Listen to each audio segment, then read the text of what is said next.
So, let me give you some context for this video. For the past 5 months, I've been working an internship as a content producer, filmmaker, editor, whatever you want the title to be, and it's been amazing. Recently, we've been making a bunch of promotional content for an online class that is about to be released. Each promo is about 1 to 2 minutes long, and it's basically a combination of B-roll and interview style shots. After the first cut of the first promo, we realized something was a little off. So in order to fix that, long story short, we came up with this thing called the what the f moment. And basically, what that's supposed to do is make the audience go, what the f.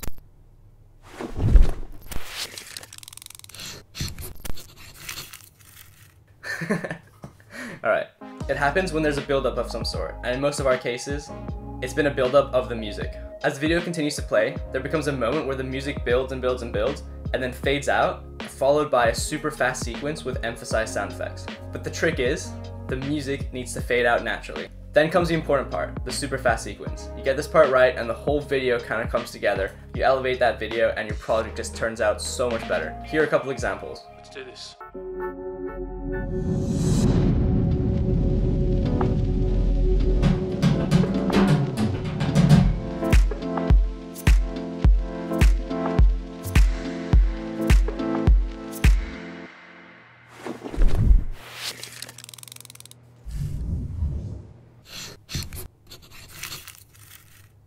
Then to end that whole sequence, the music fades back in, could be a new track, could be the same track, and you go and continue editing the video. So why does this actually work? So firstly, pacing. Pacing is important in any video. You kind of need to vary the pace in order to get the attention of your audience.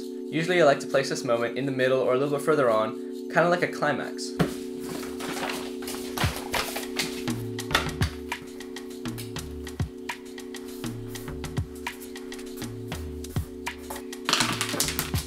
Think of this graph as a visual representation of the story you're trying to tell through your video.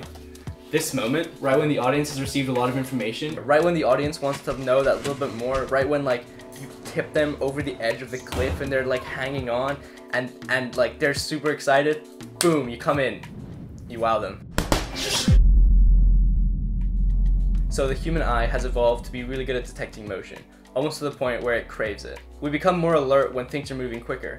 However, if things are moving too fast all the time, you start to lose your audience. This is where pacing becomes really important. In concept, the what the f moment is basically just a change in pace at a certain point in the video. By varying the pace throughout the video, you put emphasis on those faster parts, making them seem a lot faster than the rest of the video because relative to the rest of the video, they are a lot faster. You can't make everything fast because if everything's fast, then fast becomes normal. You kind of need to vary the pace a bit, start off slow, speed it up, and then slow it down again. By doing this, you kind of add a new dimension to your video. Another thing this can do is it tells the audience which parts of the video are significant. Almost like, alright, pay attention now. This is good to know because you can place important pieces of information around the time that you've increased the pace of the video, or even within the fast-paced sequence. For example, right after the what the f moment in Adam's video, I put a graphic of the course outline right behind it. This is important for people to know as it's likely a factor that will influence their decision on whether or not they buy the course package or not.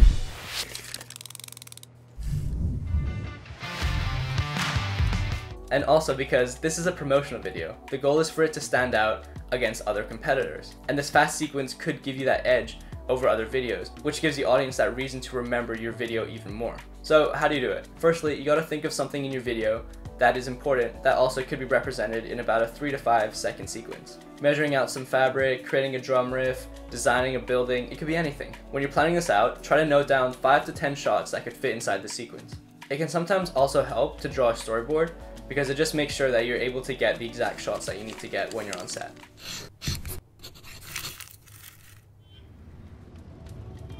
So, what kind of shots should you get?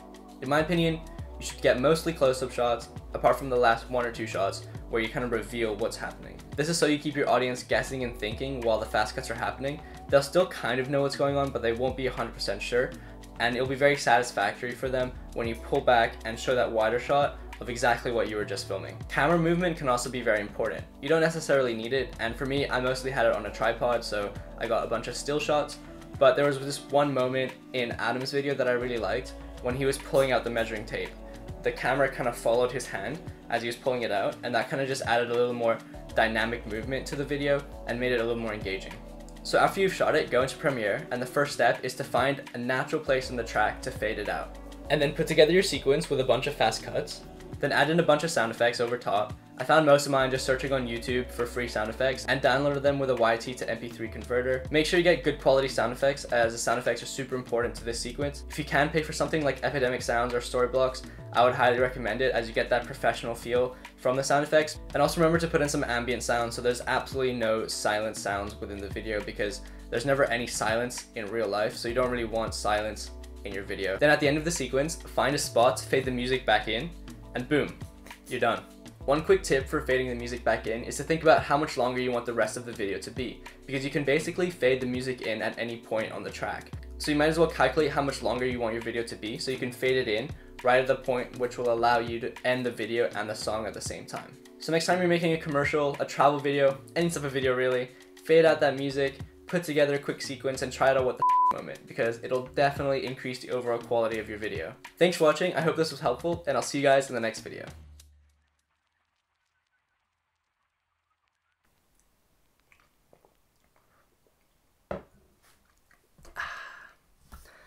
That's pretty good. This black full body coffee, highly recommended. That's nice.